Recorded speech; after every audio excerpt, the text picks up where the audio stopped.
Hey guys, today we're going to see the continuation of the story entitled The Return of a God of Destruction. This story will be about a god of destruction that was brought to life, but he didn't belong to any of the current 12 universes, but to one of the 6 universes that had been destroyed by Zeno thousands of years ago.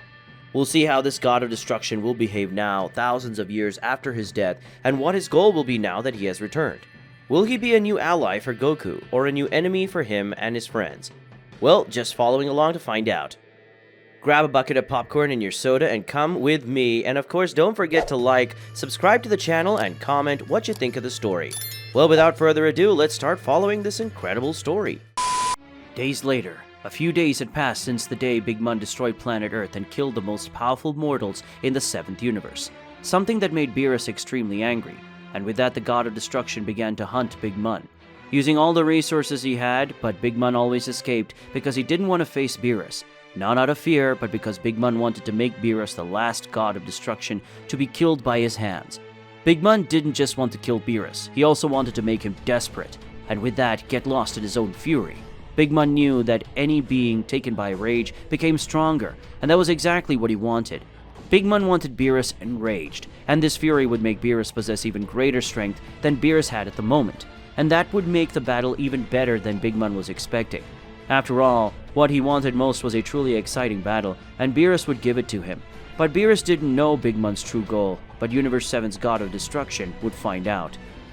After the destruction of planet Earth along with its main warriors, Big Mun had the idea of going after the most powerful mortals of each universe, and facing them to find out who should be part of the elite warriors that Big Mun would create after defeating Daishinkan, and complete his revenge. And with that, take control of the current 12 universes and bring the other 6 universes back. As they were before, they were destroyed by Zeno, who only did that because Daishinkan had told him to do it for Big Mun. Zeno was the weapon supreme of Daishinkan, because whether or not Zeno did everything he wanted, claiming it was the right thing to do. Big Mun, as planned, began to invade all universes, focusing on planets where his soldiers were being defeated. And with that, Big Mun ended up finding mortals as surprising as Son Goku, Vegeta, and Son Gohan. But the former god of destruction was very surprised to discover that in the 7th universe there were other powerful mortals. What surprised Big Mun the most was a mortal called Granola, who was of the Tuffle species, and another mortal called Brawly, who was a Saiyan just like Goku and Vegeta. But among the combatants against mortals that Big Mun had, the one he liked least was with a Frieza, who thought he was the emperor of the universe and at all times acted with arrogance. Big Mun was sure that Frieza, even being strong when Big Mun brought the universes back together with living beings, he would kill Frieza again just for fun. Big Mun, when exploring the universes in search of the mortals that would be part of his elite group in the future, he ended up finding interesting individuals like the most famous and lethal assassin of the 6th universe, Hit, and a young Saiyan who, despite being weak, had an enviable potential. This Saiyan was called Cade.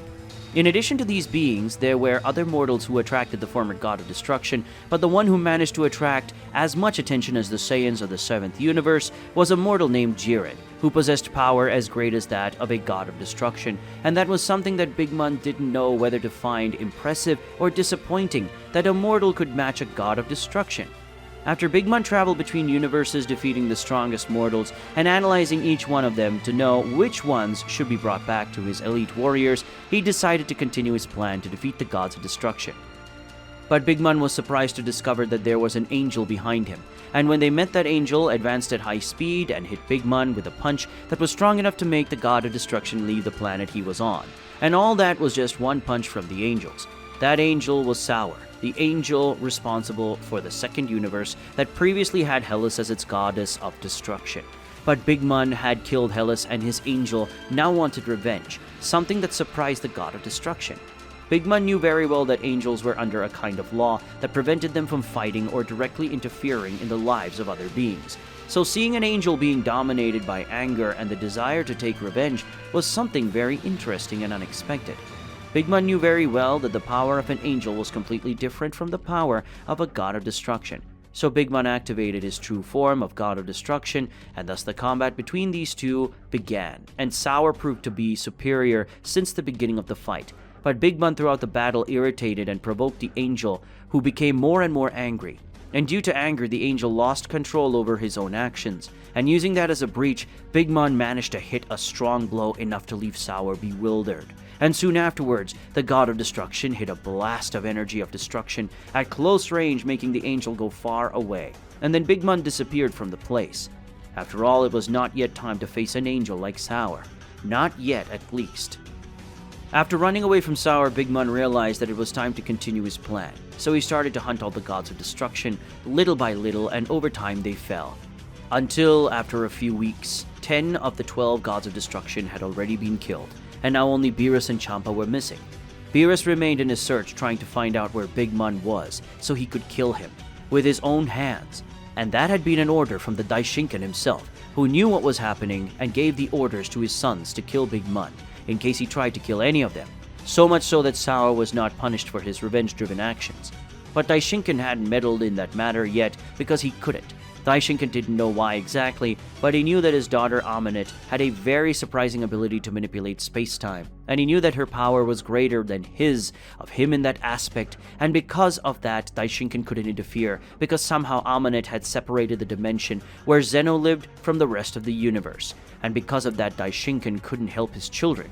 He could only wait for Zeno's bodyguards to restore the union of the dimension with the other 12 universes. In the 6th universe.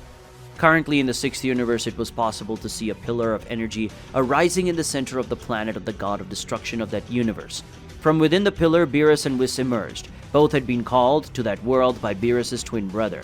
Beerus said, "I hope Champa called me for something really serious. After all, I'm almost managing to find the whereabouts of Big Mon. And with that, you and I are going to finish him off once and for all, Whis. Now that the High Priest has given permission for the angels to face Big Mon, we can kill him without any worries." Beerus spoke with a serious expression on his face as he looked at his angel. Whis said, "That's a strange feeling. I usually feel my sister's power when I arrive on Universe 6's God of Destruction's planet, or at least feel the power and presence of Mr. Champa, but I'm not feeling anything. In fact, I even feel Mr. Champa's power, but that power is very weak right now." Whis spoke as he took one of his hands to his chin and looked everywhere, and the other thing he heard was the deepest silence and lull. Beerus said, "True. Most of the times we came to visit my brother, he was already here waiting for us, or Vados was waiting to take us to my brother. But this time the planet is silent. Too silent," Beerus said, finding the silence of the planet strange. It didn't take long for an explosion to happen, making Beerus and Whis look at the direction of the explosion and fearing the worst. Beerus flew to the place accompanied by Whis. Upon arriving at the place, Beerus and Whis saw something they didn't expect to see in their lifetime.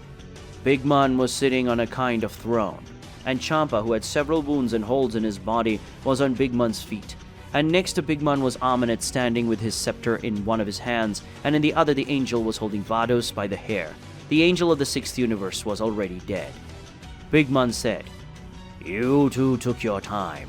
Now, brothers, this will be the beginning of the end." Big Mon spoke as he stood up and faced Beerus, who had an expression of intense anger, while his aura of destruction surrounded his body. Aminet said, "Don't get me wrong, brother, but I had to kill our sister so she wouldn't kill my master. And as I know you will also try to kill my master, I have to kill you too. I want you to know that this is not personal." Aminet spoke while letting go of Vados' hair, who ended up hitting her head on the ground. Whis at that moment was releasing an intense aura that was the same aura as Ultra Instinct.